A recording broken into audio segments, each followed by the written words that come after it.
Тэнцэн мөчийн хөргөө үзэгчтэй Сүбэдэцгийн сайтаас үзэгчтэй бүхэндээ зориулан бэлтгэлдэг тэрэл бие нэвтрүүлгийн маань ээлж дугаар хүрэхэд бэлэн болсон байна. Энэ удаагийн зочноор Монгол Улсын их хурлын гишүүн Галбаатар хоригдоо оролцож байна. Танд энэ өдрийн мэндэргийн багшаа. Энэ өдрийн мэндэргийн баярлалаа өрсөнд. Мэдээж аливаа хүний тухай ярихад нутаг ус аав ээжийн тухай асахгүй байхын аргагүй. Тэгэхээр бас Галбаатар гэдэг хүн аль нутгийн хэний үр сад вэ? Тэгэхээр бас энэ цаг мөчид нутаг ус ижийн аавыгаа иргэнд орсол. Миний аав Бирвагийн жанчигээд Булган аймгийн Шигэндөр сумынх. Ээжийн маань Доломжийн Дижитхүү гэдэг Арангаа аймгийн Хашаад сумынх.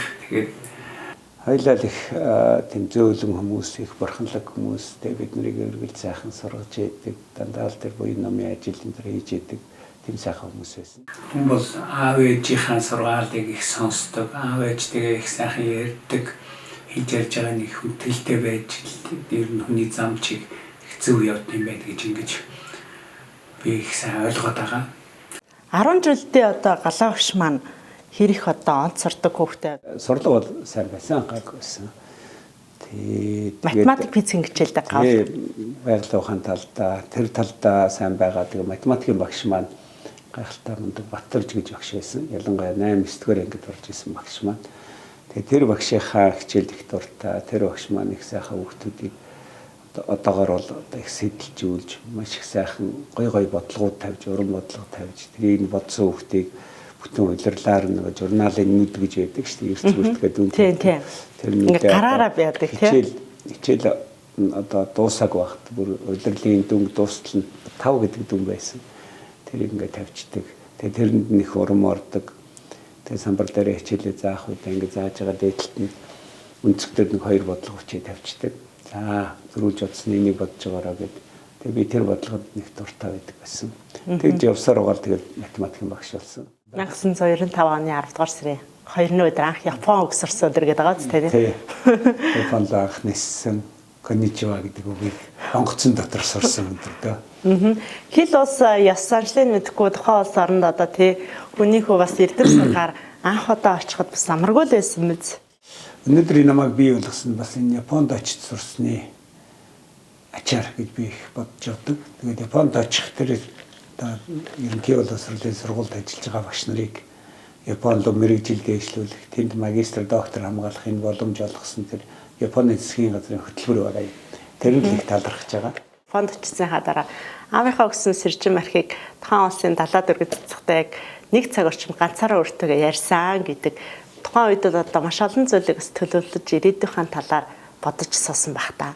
Манай аав маань их бурханлаг хүн. Тэгээд намайг явахад ичсэн нэг жижигхэн хуруу шиг байр хийж өгöd. За далаа эцэд бурхтад миний хүйн сэржмийг л авчиж өргөөрөө гэж загч исэн юм байна.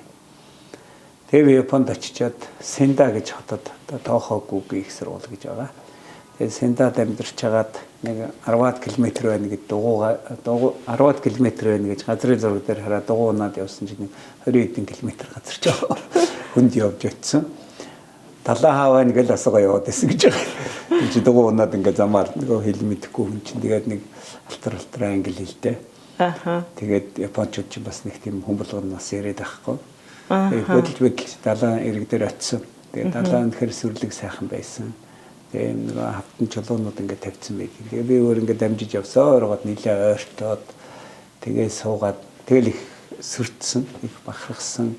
Би ч өрөөд ирсэн байна гэх тийм аавхын захаас нэг сэржмээ авч ирэл. Тэгээд тэнд суугаад ингээ бодсон чи айгүй гоё миний бодлоод ингээ хөврөөд ирээдүгөө их сайхнаар харж чадсан. Эдрийг ерөөсөө айгүй их тод санд юм.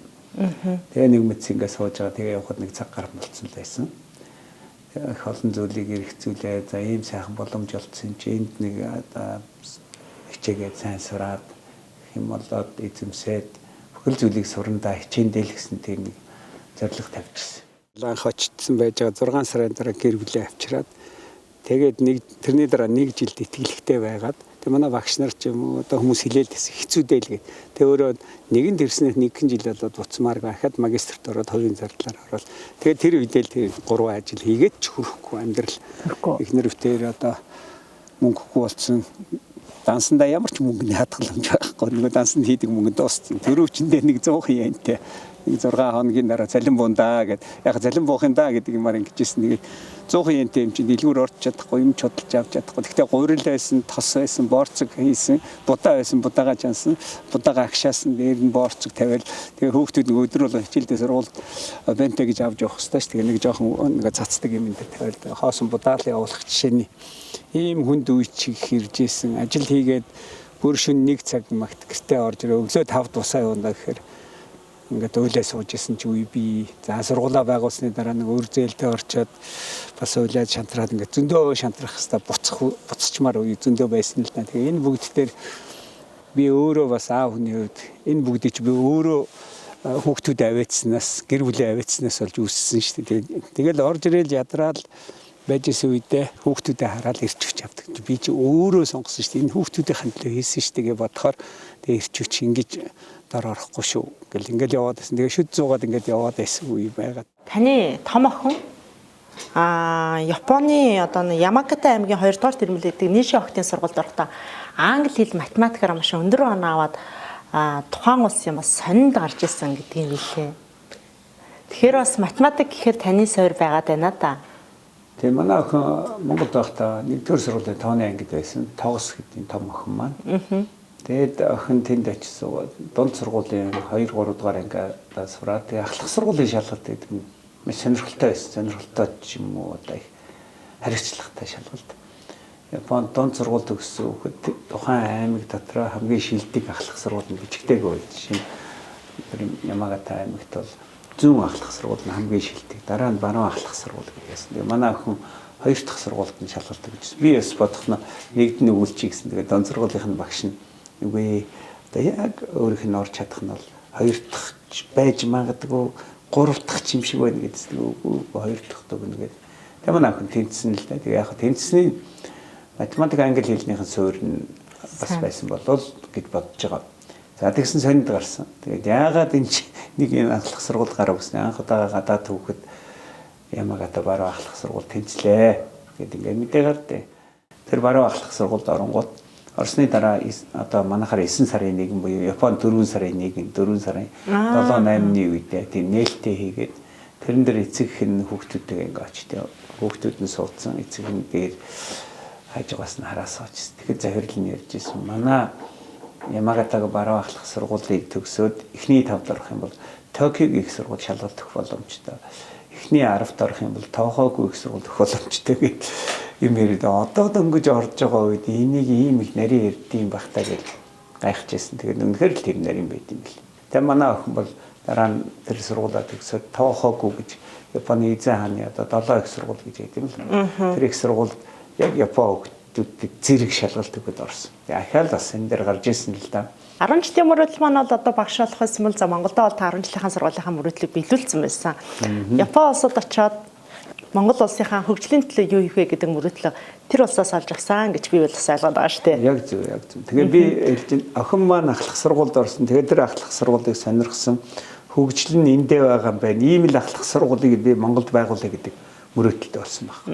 Японы сонио таны мөрөөдлийн тухай хэвлэгдэж байсан гэдэг. Энэ түүхийг иргэн сөхөл. Тийм бид нэг мөрөөдлөө ингээл таарсан хүмүүст яриад нэг мөрөөдөлтэй болчихоор чи хүн чи ингээл ярих гэдэг. Би чи Японд өөрөө амьдраа сураа явж байгаа. Тэгээд ажил хийдэг. Тэгээ би өдөрт 3 ажил хийж ирсэн. Өглөөд нь сонин тараагаад байдیں۔ Өглөөний 5-аас 7 цаг хүртэл байхгүй.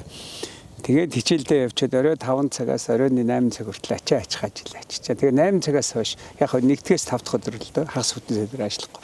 Баар нь зөөгч хийдэг байсан. Тэгээд тэр зөөгч хийж явж байгаад хүмүүстэй нэг бааранд орж ирсэн. Заримдаа их хүнтэй, заримдаа цөөн хүнтэй биш. Тэгс нэг удаа нэг итгэн цөөх 2-3 хүн орж ирээ. Тэгээд тэрэнд би ингээд хоолын зөөгөө, дуух юм зөөгөө явж ирсэн. Энэ өндөр том битэй хүн хинбэ? Хаана хин билээ гэсэн чинь Монгол гэсэн чинь их сонирхож асуугаад мөрөөдөлтэй гэж асууж ирсэн. Тэгсэн тэр хүн сэтгүүлч хүн байж таарад Ямагата аймагт ажиллаж байгаад Мияги аймаг руу ингээд шилжиж явах гээд бус нь гаргаж өгч явсан. Тэгээд тэр хүн миний мөрөөдлийг асуугуудаа би ямар сонирхолтой залуу гэдэг тэр оройжонгаа бас нилээ яриад тэгээ миний мөрөөдлийг сонсоод шууд маргаашна. Сонин дээр нөгөө өөрөө яг хамгийн сүүлийнх нь нийтлэлээ миний юмар бичиж гаргаж ирсэн. Тэгээ тэрний нөөс нэг бүр Токиогоос сэтгүүл Japan Times гэж сонирн байдаг. Тэрний том хүн ирэх гэдэг юм уу. Ер нь тэр Морисан гэдэг. Тэр Моришиу сангийн бичсэн Монгол залуу нутагтай харихаар сургууль байгуулах гэнэ гэдэг жижигхэн нэг гарчигтай. Тэр юм бол тэгэл аягүй олон хүн төрсөндөө. Тэр бол миний мөрөөдөл байсан. Тэгээ мөрөөдөл маань тоохоогүй их сургуульд оюутан байж байгаа үед бас биелсэн бас их онцлогтой. Тэгэхээр бас 2000 оны 10 сарын 55-нд таны мөрөөдөл одоо Монголд биелэж сургууль маань үе таалгаа нээсэ. За тэгвэл сурч исэн, тэтгэлгээр сурч исэн оюутан тухайн сургуулийг яаж байгуулсан юм бэ? Япончууд хүмүүний мөрөөдлийг их асуув. Чиний мөрөөдөл юу вэ гэдгээ сургууль байгуулах. Японы ахлах сургууль байгуулах. Тэр дотроо бүр Ямагатагийн баруун ахлах сургуулийг загвар болгож Монголд байгуулна гэдэг. Тэрэндээ бүр ингээ итгэцэн ярьдаг байсан л да. Тэр мөрөөдлөө тэр хүмүүст их хилээд тэгээ нөгөө мөрөөдөлдөө асчихсан. Тэгээ судалгаа маань тоогоогүй их сургуульд хийж байгаа маань Монголын ахлах сургуулийн curriculum-ийн шинчиллэгдсэн байж шин.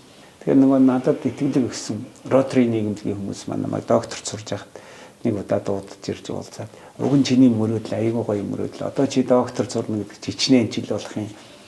Ер нь наадах чи их удаан болно доо гэдэгт. Би сурж явах үедээ ч гэсэн бас байгуулж болно гэж бас тийм хинэггүй хэлсэн.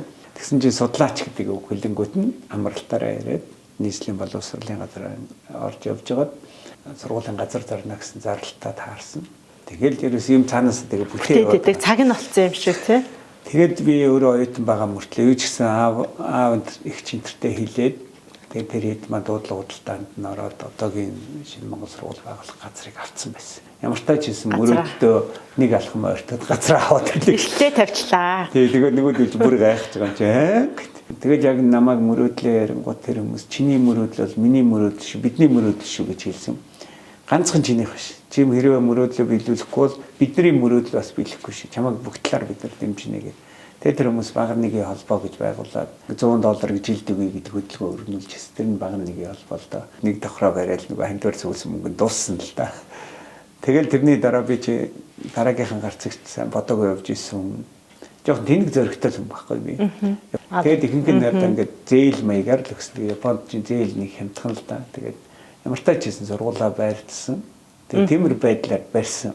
За бариад дуусны дараа ингээ харангууд бөөн зэйлэн дотор өрн дотор унтсан. Тэгээд спейснаа танд байлгүй яах юм бэ тэр.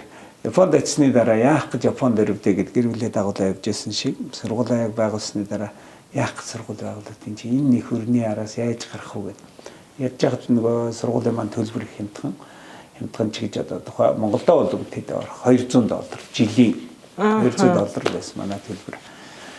Тэгээ сургууль маань их удаж баригдсан 5 сард эхэлсэн 9 сарын 1-нд нөгөө барилгын компани барьчихсан гэсэн яг мөнгөнд завсардаг ч гэдэм тэгэл янз бүрийн асуудлаас 10 сарын 5 цагт хэлсэн чил нээгдсэн. Сар хоцроод нээгдэхэд манай 1-р үеийн элсэгч хүүхдүүд маань сайхан хүлээж өгсөн. Би тэр хүүхдүүдэд тэдний эцэг эхчүүдэд их талархаж явдаг. Тэгээд нээлттэй их баяр жаргалтайгаар ингэсэн. Тэгээд маргааш өдрөн за цалин яах вэ? Дулаан цахилгааны мөнгө яах вэ? Тэгээд эхний нэхэгдэж байгаа өрнүүдээ яах вэ? Сургуулаа нээчэл өгнө гэдэг бага зээл авсан байсан. Тэгэл маш их хэцүү байдлаар бол ер нь бол газар давар шургаад орчмоор болсон л доо. Би чи юу хийцэн бэ гэдэг. Тэгээд ямар буруу юм хийсэн биш. Японд очингуудаа ахаал хүмүүсээс зээл авч эхэлсэн. Зээл өгөөч гэсэн чи сургуулаа байгуулсан мэдтэй баяр хүргэе мундаг байгаа шүү. Би тэр хүнд зээлийг төлмөр байна. Гэсэн тийм байт юм үгдгээ би яг сургуулаа галаад өгнө гэдэг мөнгө зээлсэн байгаа. Танаас одоо зээл ахаад 3 жил 5 жилийн зээл өгөөч гэдэг ч юм уу. Одоо хүн чинь нэг эцсийн маань л арга урд тормоогоор хойд тормоогоор нөхдөг. Цаг тутам юм бодох цаг тутам одоо маш их одоо дуршлаг олж авч ил хичээж дандаа л урагшаа бодож их сайн төлөвлөж ингээд явахгүй л ерөөс юм чи зогсчих гээд байдаг. Тэгээ сургалтаа яаж сайжруулах вэ? Суралцагч хүүхдүүдэд тэр хөтөлбөрийг яаж одоо улам боловсронгуй болгох вэ? Менежментийг яаж шим өшөө бүр дээж чадна, дараагийн шатанд гаргах вэ гэдэг. Энэ бүгдийг суралцаж явж ингээд сайхан туршлага хоримтлуулсан. Би бол туршлага бол их багш гэж боддог. Таны нөгөө мөрөөдлөө биелүүлчихэд дахиад надад ярилцлага өгөөрөө гэд хэлсэн гэсэн тий. Танаас дахиад ярилцлага авсан байна уу? Авалгүй яг тэр ч өстө цовруулаараас маш их бичсэн. Илэр жижиг намайг нилээ сайн мэдээд байгаа юм биш үү?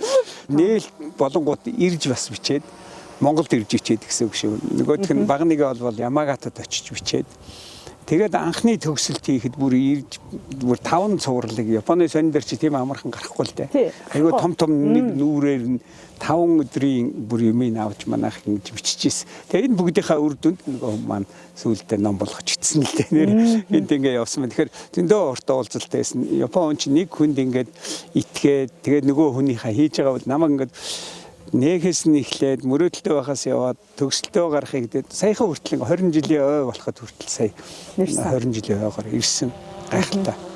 Тэтгэлэг гэдэг зүйл бас олон оюутан залуусд боломжийг нээж өг тийм үү гэж. Тэгэхээр тэтгэлгийн тухай ямар тэтгэлгүүд байдгийг хүүхдүүд хэрхэн яаж хамрагдах боломжтой байдгийг. Тэтгэлэг үнэхээр иж идтэй гэж боддог.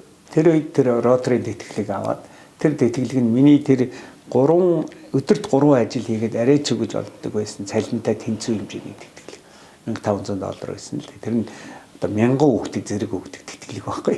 Тэрийг одоо би хүлээж авахдаа зөвхөн надад өгж байгаа юм. Нэх олон хүүхдүүд шалгаруултанд ороод 30 төгс шалгаруулж байгаа клуб дээр очсон би ганцаар байсан байхгүй. Роторын клуб дээр. Тэгмээ тэр 30-аас ганцхан би шалгарчдгийг бодсон. Ганцхан клуб байт юм байгаас аюу олон клуб байгаад манай Ямагата аймаг гэтэл 10 хэдэн хүүхдэд өгдөг. Японд дээр 1000 хүүхдэд өгдөг тэтгэлэг байхгүй. Тэгээд тэр тэтгэлгийг аваад сэтгэл маш их хөдөлсөн. Яагаад надад энэ их мөнгийг 3 ажил хийж болдог цалинтай маань тэнцэх мөнгийг яагаад надад зөв зүгээр өгöd байгаа юм. Тэгвэл тэр сэтгэл хөдлөхөөр тэгэд энэ дээр л тэтгэлгийг хийж хийдэг гарч талархсан. Энэ хүмүүсийн би ачиг хариулах ёстой. Зөв зүгээр өгöd нь шүү дээ. Бүр бэлнээр өгдөг гэж тогтоон тэгээд маяг. Тэгэхээр бүр ингэж тэгээд тэрийг ингээ гардаж аваад тэгээд энэ дээр гараад манай тэтгэлэгт оюутан за 3 минутанд багтаагаад ойрын үед юу бодож байна ямар амьдрал чи ямар байна ингээд би нэг гим хийцэн юм шиг л ингээд байсан. Тэгж яагаад 3 дахь удаагийн авалтан дээр та нарын ачиг хариулмаар байна.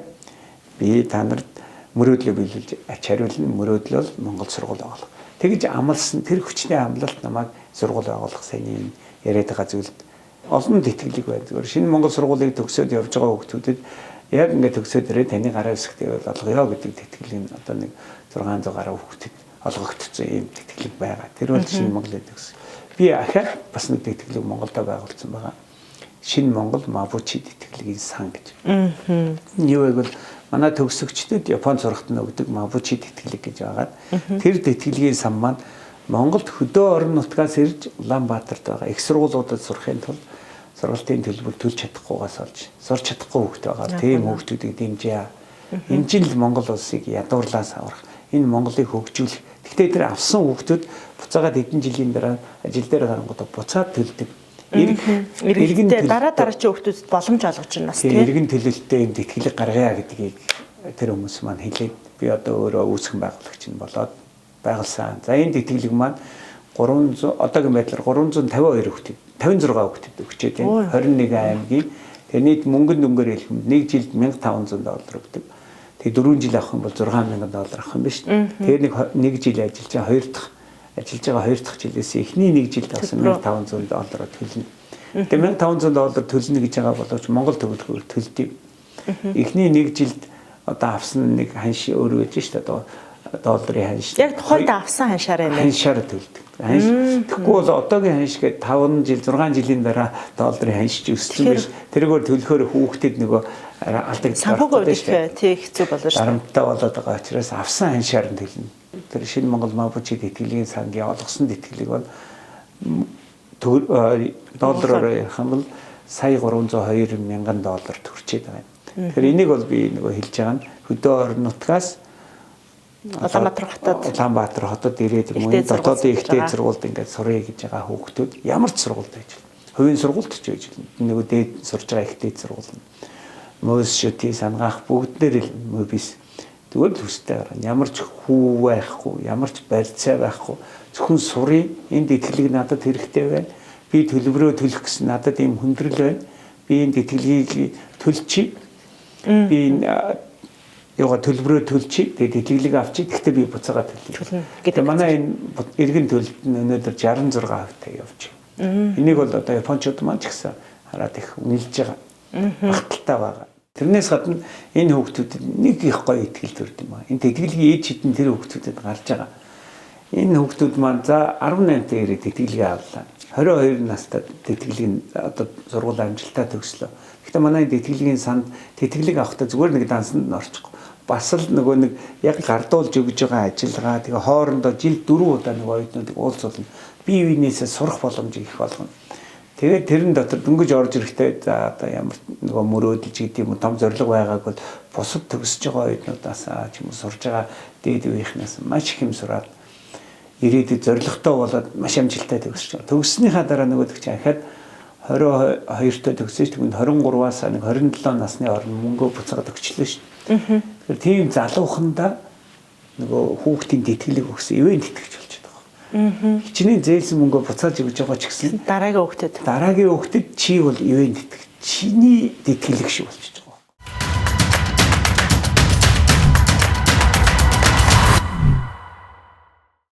Шинэ Монгол сургуульд өнөр бүлээс хүүхдүүд суралцдаг.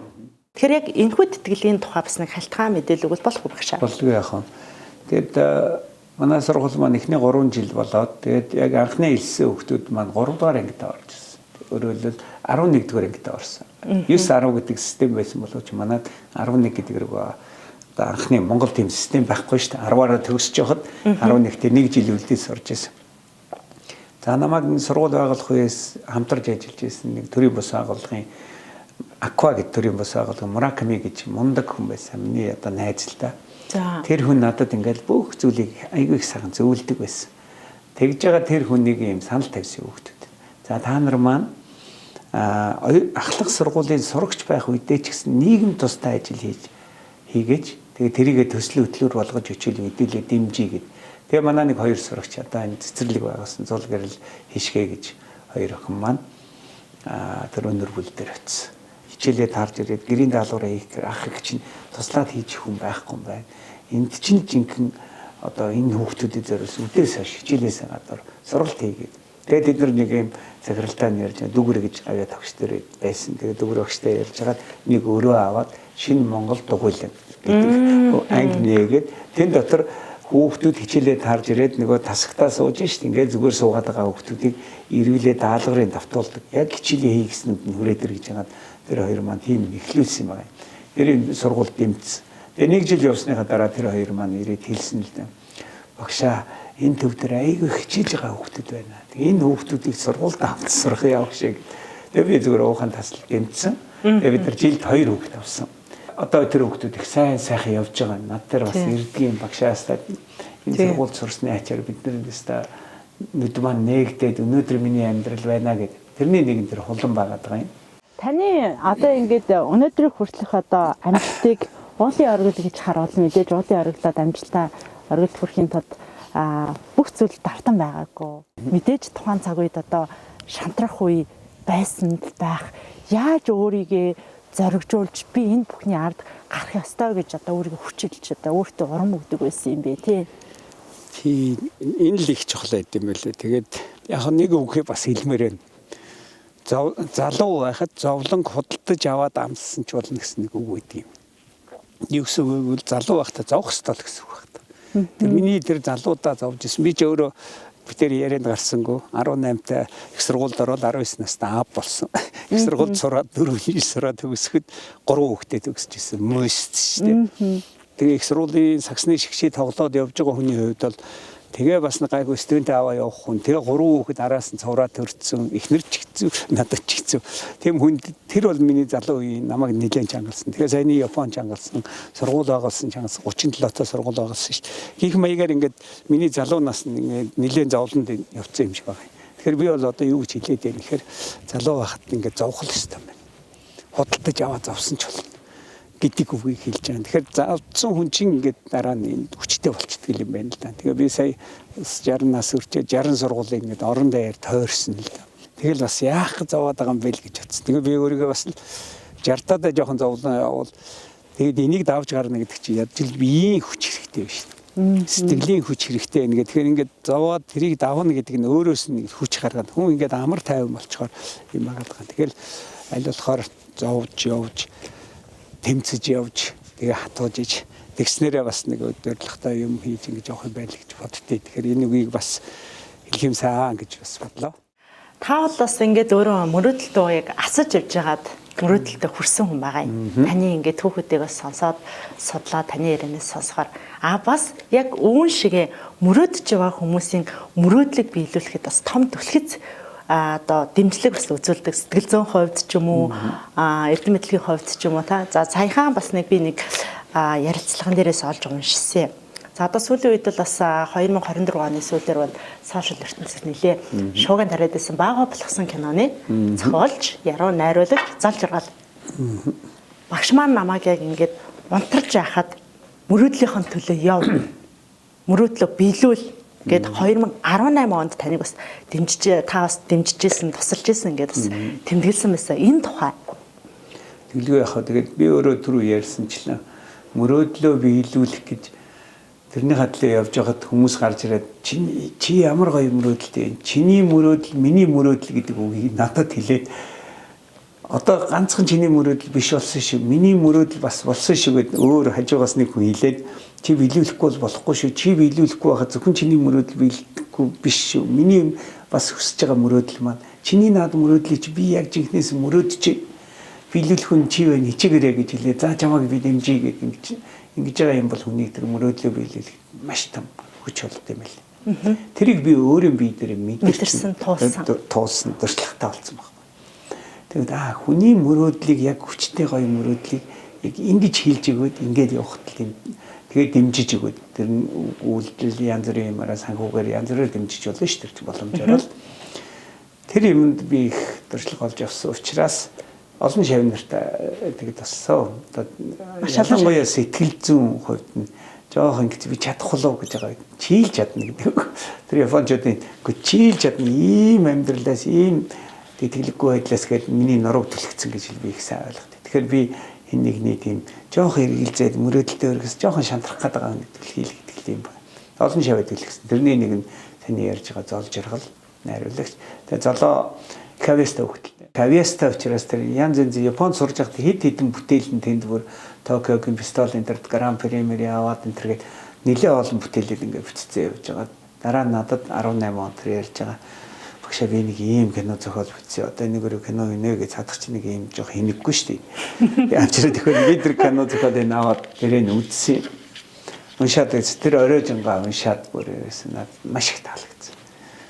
Энийг дэмжиж гэдэг. Тэгээ золог дараа нь дуудаад за чиний мөрөөдөл миний мөрөөдөл шинэ кино гаргана гэдэг бол чинь ганцхан чиний мөрөөдөл шүү миний мөрөөдөл за багшгаа чи өстэй шантралгүй явууш гэж хэлээд за дэмжих гэсэн чи багшаа би энэ сайн кино хийх гэсэн чи камер л хэрэгтэй өөрийн гэсэн камертай болмоор дандаа урд нь хүний камер ингээд байсан.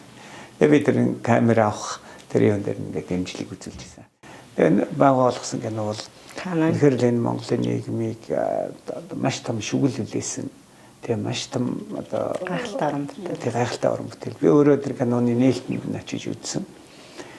Тэгээ би зохиолыг уншсан, эхэндээ яваад байгаа юмнуудын тэрнээс ажиглаад бас яг кинонд бүтэн болоод кино театрт нээлттэй ихт очиж үзээд сандал дээр яг хүлэгдэжсэн л да. Нэг л ингэж босч чадахгүй бүр ингэж миний нулимс гарч ирсэн. Тэгээд яагаад вэ гэсэн чинь яг энэ нийгэмтэй үнэхээр ийм хэцүү ийм ядуу байдалд орж ирсэн энэ хүүхдүүдэд энэний төлөө миний одоо хийж чадах юм гэж байхгүй шүү дээ. Би нэг амиа утцсан байгаад байгаа юм шүү гэдэг бодол надад орж ирсэн. Тийм учраас би одоо яг энэ нийтийн боловсрол одоо шинэ Монгол сургууль гэдэг ингээл тэнд боломж бас хүүхдүүдэд олдоод яваад байгаа ч гэсэн энэ маань нийт Монголын хүүхдүүд ялангуяа төрийн сургууль сурж байгаа хүүхдүүдэд олдохгүй шүү дээ. Тэгээ би тэр киног үзсний яг тэр 22 23 тэгэл би заастай хичих хэстэн байна. Өшөө бүр их юм хийх хэстэн байна гэдэг надыг тэр сандал дээр маань хүлээд яг эргэн тойронд чи кино биш шүү. Яг амьдрал дотор энэ амьдрал дотор чи ингэ байгаад байгаа. Тэгээ өөрөө гавья тогшолцсон гэд тэгээд энэ боловсролын салдар чи энэ юм хийгээд ингэ явж гин гэд ингэ суугаад байгаа бол чи ерөөсөө амиа утсан байна. Гэдгийг надад одоо шүглүүлэх юм уу надад маш хүчтэй сануулсан л да. Тэр киног олон хүн үзэх ёстой гэж бодож байна. Би энэ улс төрчид бас бүр их сайн үзээсэй гэж бодож байгаа. Тэгэхээр бас Япон улстай таны амьдрал холбогдоод 30 жил болсон байна. Та бас өөрийнхөө одоо тийм Монголд Японы дунд сургууль шиг тийм сургууль байгуулна гэсэн мөрөөдөө бийтүүлээд 25 жил болсон байна. Таны дараагийн мөрөөдөл юу вэ? Тий, дараагийн мөрөөдөл Мөрөдөл ингээд дуусчихгүй л гэдэг байна. Дуусахгүй. Би бас нэг үг хэлчихье. Хүн мөрөөдлөө юм уу хүсэл тэмүүлэлээ алдахаар л хөшөрд юм байна. Би бас хөшөрмөргүй байна. Тэгээ мөрөөдөлтэй байна. Дөрөв хэлсэнчлэн яг 60 хүрэхээр төрсөн өдөр маань болдیں۔ Тэгээ 60-ыг Канрики буюу дахин төрөх гэж. Ингээд нэг 60 явсны дараа ахаад нэг 60 эхэлж байгаа үедээ бол би дахиж төрлөө. Тэгээ дахиж төрсөн учраас ахаад бас мөрөөдөлтэй ахаад юм хийгээд тэгээд төрийн 60 сургууль дээр би менежментээр нээлттэй нэвтрүүлээгээд тэр маань 60 насны маань мөрөөдөл. Тэгээд миний амьдрал бас мөрөөдсөн болон мөрөөдөөгүй мөрөөдлүүд маань ингээ бас биелж яваад байгаа. Би бол одоо жишээ нь хурлын гишүүн болно гэж бол ерөөсөө мөрөөдөж байгаагүй. Гэнтийн тохиолдол одоо Монгол Ардын намын одоо удирдах албан тушаалтнаас надад эсвэл 5 сарын 18-ны өдөр би их тод санаж байгаа. Ягаад гэвэл миний төрсөн өдөр байсан. Төрсөн өдрөөр маань утас ирээд за одоо таныг манай Монгол Ардын намаас одоо жагсаалтад нэр дэвшүүлэхийг одоо юм санал болгож байна. Та энийг бодож үзээч уулзъя гэсэн. Тэгээ би л эхний утсан дээр нь бол уучлаарай би одоо улс төр сонирхдаггүй. Энэ чигээрээ одоо тийм нэр дэвших юм байхгүй боломжгүй гэж хариулсан. Тэгээ дахиад утас орж ирээ та сайн бодооч одоо тантай уулзъя. Та хаагур байна. Би төрсөн өдрийн маань байж гэн. Би тэр өдөр яг гандан дээр эхлээд явж исэн. Тэгээ дараа нь нэг төрсөн өдрөө тэмдэглээд орой ийм газар байж гэнэ. Хүүхдүүд гэр бүлтэйгээ байна гэсэн чи тэнд харь хүрээд ирсэн. Гадаач хүрээд ирлээ. Дахиад утастаад тэгээ би гарч уулзаад тэгээд нөхцлүүдийг асуусан л да. Таныг одоо эхний 10 жагсаанаа яг тань шиг ийм л дуршлагтай, салбараа их сайн мэддэг ийм хүмүүс хэрэгтэй байна. Бид нар ийм хүмүүсээ оруулж ирнэ. Тэгээ дуу хоолойг нь сонсноо. Таны яриад байдаг юмыг бид нар сайн судалсан. Таны хийгээд байгаа ялангуяа төрийн эмчийн сургуулиудын хувьд хийж байгаа тэр төсөл хөтөлбөрүүдийг сайн мэдж байгаа. Тэрийг одоо их талаацтай хийгээрээ орж ирээ бодлогын төвшөнд ингээ ажиллах боломж их бүрднэ гэд. Тэгээ би ч одоо улс төрийн ямар ч дуршлаг байхгүй. Одоо багш боловсруулалтын л энэ дуршлагтай хүн шүү дээ гэдгээ хэлсэн. За дараа нь бас одоо юу гэдгийг тэр үед чинь ингээ мөнгө төгрөгөө өгч нэр дэвшчихэд гэжсэн. Мөнгө төгрөгөө өгөх юм байхгүй гэсэн танаас мөнгө авахгүй гэсэн. Тэгээ мөнгө төгрөгөө авч ингэж одоо юу гэдгийг намын төлөөлөлж ордог гэсэн бас сургасан. Тэр мөрийгээд одоо асуусан. Тэгээд тийм асуудал байхгүй. Таныг бол бид нар маш сайн судалсан гэсэн. Тэгээ би бодъё гэдэг маргааш өдөр 19-ний өдөр хариугаа хэлээд тэгээ 20-ны өдөр хурж ирэж уулзъя гэд одоо ерөнхий генсек нь уулзаад ингээд хүмүүс уулзаад явсан л да бүгдээрээ л дэшим. Тэгээ уулзж байж байгаа л тэгэл 20-ны өдөр нь зарлцсан шүү. Тэгэхээр би бол одоо нэгэн төрийн төшөө болсон хүн гэдэг бол бас нэг сайхан мөрөөдөл. Тэгээ энэ мөрөөдлийг би бас үр дүнтэй жинхэнэ бүтээлчээр бай гэж ингэж бодож байна. Улсын хурлын гишүүн боллоо. Тангараа өргөх мөч.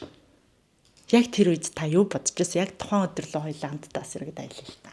Тангараа өргөө зогсож явахдаа за өөртөө байгаа мэдлэг чадвар, дуршлага энэ бүх зүйлийг л Монголынхын төлөө, ялангуяа Монголын боловсролыг сайжруулахын төлөө зориулна гэдгийг бол чин сэтгэлээс дотроо бол бодож ирсэн. Дараагийн мөрөөдөл яг том миний одоо яг хүсэж мөрөөдж байгаа мөрөөдөл маань бол хүүхдүүдийн тэр сурах боломж нь хэр бүрдчихэд байгаа юм бэ гэдэг төрийн сургуулиудаар үзэж байгаа.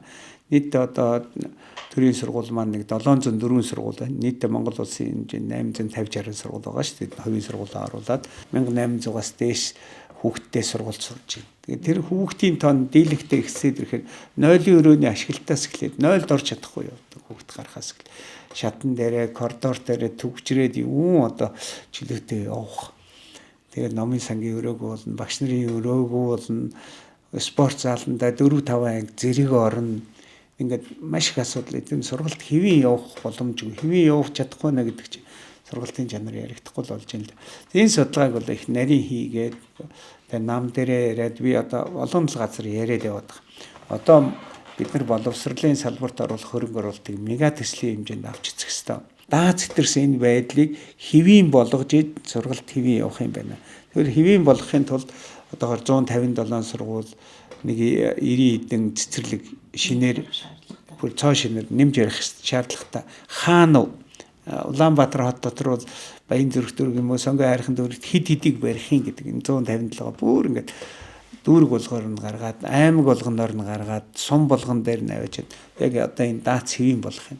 Тэрийг гаргаад ирсэн. Тэгэнгүүт сургууль шинээр барина гэдэг юм гарахад тэнд зөвхөн за сургууль барихыг одоо хөрөнгө оруулалтаар ингээ шийдчихье гэж бодъё. Тэгээд тэнд ажиллах багш гэдэг юм чи аягүй хэрэгтэй байна.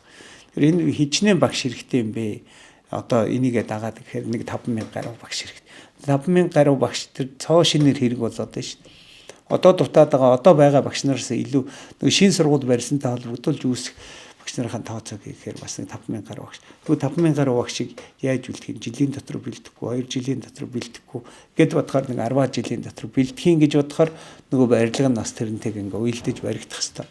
Тэр 3 их найд. Энэ бол зөвхөн сургуулийн барилга барихын шүү. Тэгээ багшаа бэлдээд дээрээс нөгөө орчин бүрдүүлнэ шүү дээ, тий. Материалын сургалтын материалыг орчин бүрдүүлж ирэх хэрэгтэй. Тоног төхөөрөмж хэрэгтэй. Энэ бүгдийг бодоод ирэх юм нэг 5 их найд орчин мөнгө 90 явандаа хэрэгтэй. Тэрийг ингээ хуваарлаад график гаргацсан л да. Энэ бол миний зөвхөн нөгөө 10 ажлын маань нэг ажлын маань хэсэг. Би тийм ажил хийхийг зориод байгаа. Энэ бол миний мөрөөдөл. Тэгээд хамгийн том мөрөөдөл бас байгаа. 2040 оныг би харддаг юм. Тэр бол миний 77 настай таарах юм. Тэр үед би ингээ тайг толохгүй спорт заалаараа нэг орё гэж боддгийм байна. За тэр нь яг хувийн жижиг мөрөөдөл. Тэр онд миний энэ байгуулсан сургуулийн маань 40 жилийн ой болох юм. Тэгээд ирээдүйд Монгол орныг нуруундаа үрж явах манлайлагчдыг бэлтгэе гэж бид нэр өрөөтэй сургууль байхгүй юм. Тэгэхээр ингээд төгсөгчдөө одоо ингээд хараад байгаа. Хин хаана юу хийж гэн, ямар үзэл бодолтой сэтгэлтэй байж гэн, төгсөхдөө ямар мөрөөдөл ярьж ирсэн, ямар хүсэл тэмүүлтэй байсан. Тэрэндээ зориод явж гэнэ үгээр ингээд харахаар маш олон төгсөгчд маань явж байгаа юм. Ста шатрага жинхи явж. Новлийн шагнал аавна гэж өнөөдөр Харвардын их сургууль постдокт, Токиогийн их сургууль доктор, Харвардд постдоктор амгалч тэнд зүтгээд явж гэн. Оскрын шагнал аавна гэж тэгэхэд тэрнийхээ төлөө ингээд тууштай зүтгээд яваад хийж байгаа хүүхдүүд байж гэн. Монголын дэлхийд үнэлэгдсэн Монгол корпорац байгууллагын систем маш том хөрөнгө оруулалтыг авсан. Филиппин, Индонез гэдэг энэ гадаад улсуудад өөрсдийнхээ технологиг ингээд зарад мундаг том болсон. Японд гэхэд 10 хэдэн залуус маань компани байгуулсан. Айгүй хүчрэх ингээд яваад байгаа. Америкч байж гэн, Хятадч байж гэн гээд энэ нэг ингээд дэлхийгээр явчихдаг. Бүгдийн нараас ингээд судалсан. Бүгдтэй нэг холбоо барьсан баг. Тэрийн залуучуудыг намайг ч гэсэн хүмүүс нь чи чадна гэд нуруугийн манд түлхээд оруулсан байна шүү. Намайг ч гэсэн одоо бас энэ улс төрд ороход та чадна гэдэг одоо багш нар маань, тань найзууд маань, дүүнэр маань бүхэл хүмүүс ингээд түлхээл таал ингэж одоо амиа удахгүй одоо туршлага байгаа л энийг гаргаа салбартаа зориулаа гэдэг. Тэгээд яг цагийн болоод хүний нурууг түлхэхэд хүн орчдөг л доо. Нурууг түлхэнэ гэдгийг зоригжуулна гэсэн. Тэр би одоо энэ хүүхдүүдийн багш. Энэ сургуулиар мэдээ чанартай өгөөд ирсэн учраас дараагийн шатаа төгссөн ажиллаа хийгээ явж байна. Би энийг зүгээр мөрөөдөл яриаг байхгүй. Бүр бодит мэдэнд эднийгээ би одоо түлхэнэ. Тэгээд 40 онд ингээ хамтдаа төгсөгчд бүгдээрээ гарч ирээд нэг 100000 төгсөгч хүрхий 40 онд нөгөө тоомоогоор ингээ. Тэгэл тэрнийхээ мөрөөдлийг л бодож байгаа. Тэр нь хамгийн том мөрөөдөл. Тэгэхээр хаад нэг хэдэн жил бас лэлгчих хэрэгтэй л болж байна. Та чинь 10 жилд одоо ингээ ууланд алхах нь. За магадгүй энэ ууланд алхахын эхлэл нь одоо нөгөө 10 жилдээ их сургуультай сакс волейбол их сайн тоглодог. За бүр саксны зэрэгтэй гэж сонсч ирсэн. Тий, би ч одоо хүүхдээсээ эхлээл одоо 10 жилийн сургуулийн сурагч байхдаа сургуулийнхаа шигшээ саксан бөмбөг, гар бөмбөг, хөл бөмбөгөөр орчин. За тэгээ гүүл дээр гүүчин сургуулаа төлөөлөөд баярын шатар даамаар орчдөг ийм спортлог хүн байсан. Урлаг бол бүр 0. За тэгээд их сургуульд орж ирснээс хойш бол би саксан бөмбөгөөр дагнаж их сургууль чинь энэ олон юм байхгүй. Тэгээд хөнгө атлетикаар их сургуулийн аваргыг бол нэлээд олон зайд авсан. Би ялангуяа одоо 1500 м интервал нэлээд сайн гүйдэг. За тэгээд саксан бөмбөгийн шигшээдээ тоглоод тэгээд саксан бөмбөгийн спортын мастер зэрэгтэй одоо бол. Гэтэ яг тоглож явах үедээ дараа нэг ахмад болоод тоглоод авсан. За тэрнээс хойш тэгээд нэг саксан бөмбөг миний хобби болчихгоо. Одоо миний ганц 7 хоног болгоо хийдэг юм маань. Энэ ууланд алхахаас илүү ганц хийдэг юм маань сакс найзуудтайгаа тоглодог андууд гэж клуб байж байна. Одоо бидний ахмадын саксан бөмбөгч 40 наснаас эхлээд 40-оос 45, 45-аас 50 гээл 50-аас 55, 60-аас 65 гэдэг ингээд дэшгээ явчих 5 насаар. Тэр дотор одоо би 60-аас 65 наснаа тоглож байгаа. Саяхан нэг улсын аваргуулад бид нар бас аваргыг авсан. Тэгээд яг ингээд ижил дэжэний хүмүүстэйгээ ингээд тоглоод яваад байгаа. Тэр бол тэгээд тоглохдоо гол биш. Тэгээ өөрийгөө л гол нь эрүүл чирэг байлгахад байна шүү дээ. Тэгээ завсар нэг удаа ууланд алхчихжээ. 7 хоногт нэг удаа сакс нэг 2 цаг тоглолцож байна. Тэгээд хахад хүн бол бас юм эрч хүчтэй байж болох юм. Тэгээд эрч хүчтэй байж ер нь хүн чинь нэг амьдраад ингээ явж байгаа бол эрч хүчтэй байх хэвээр ажил дээрээ ч гэсэн одоо төвлөрөөд юм хийх, олон хүмүүстэй уулзах, хөдөө гадаа явах тэр цаад нэг суур тэ физически гэж ярьж шít. Биеийн тамирын маань тэр хүч чадал их хэрэгтэй байгаа. Тэгэхээр ер нь хүн бол байнга л энэ спортоор хичээлж явах хэрэгтэй. Шатраа тоглож байгаа. Хүүхдүүдтэйгээс гадна одоо бас их хурал дээр сая юу боллоо. Тэмцээн болсон шүү дээ. Тий, улсын аварга шалгаруулах, шатар сонирхчтой улсын аварга шалгаруулах тэмцээнд бас өмнө депутатууд байсан, одоо их хурлын гишүүн байгаа хүмүүс бас оролцсон юм байлээ. Тэгээд Швейцар өргөөр тоглоод бас нэг 3 оноотойгоор дуусгасан. Тэгээд бас оюунлаг төвшөөгээд анх ороод тийм нэг Амгаланбаатар гишүүн битээр авсан. Айгу хүчтэй хүмүүс орж ирж илээ. Тэгээд шатраа жоохон орхигдуулсан юм байна да. Шатраа бас нэг жоохон тоглоё доо гэж ингэж бас бодож байгаа. Бас 7 хоногт нэг 2 цагт орчим шатртаа зориулчаад байвал бас одоо их уншиж бичих ажил дээр их төвлөрөх шаардлага гарч ирж байгаа учраас бас гэж бодож байна. Их хурлын гишүүн нэг 2 байнгын хороонд ордог. Тэгээд миний орсон 2 байнгын хороо бол нэг нь боловсрол соёлын шинжилгээ ухаан спортын байнгын хороо. Одоо яг мэрэгжлийнхаа миний өөрийн салбарын гэсэн нөгөөх нь инновац захин бодлогын байнгын хороонд орсон. За нөгөө талаас бас гишүүдийг одоо парламентын бүлгэм гэж байдаг. Гадаад улстай ингээд хамтарч ажиллаж байгаа найрамдлын бүлгэм гэж байдаг. Би одоо Монгол Япон найрамдлын бүлгэмийн доороос ороод бүлгийн дарга болсон байж. Хурлын даргын захирамжаар нэг 57 58 одоо ийм ажлын хэсгүүд байгуулагдсан.